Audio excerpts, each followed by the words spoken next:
வணக்கம் நண்பர்களே, நேற்று விருந்து வீடியோ பார்த்துட்டு நினைக்கிறேன். நான் ஒன்றும் பெருசாக சாப்பிடல, இருந்தாலும் விருந்து தான்.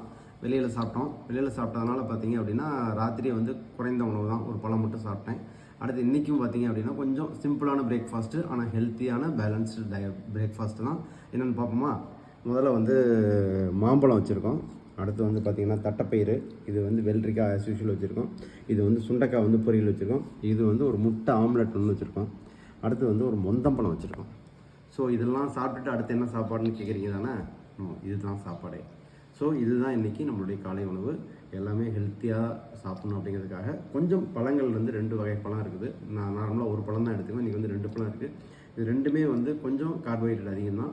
அதனால தான் நம்ம உணவு ஸ்கிப் பண்ணிடுறோம். அதாவது உணவு மீன்ஸ் கார்போஹைட்ரேட், இட்லி, தோசை அந்த மாதிரி சாப்பிட்ற உணவு ஸ்கிப் பண்ணிவிட்டு இதையே உணவாக எடுத்துக்கிறோம்.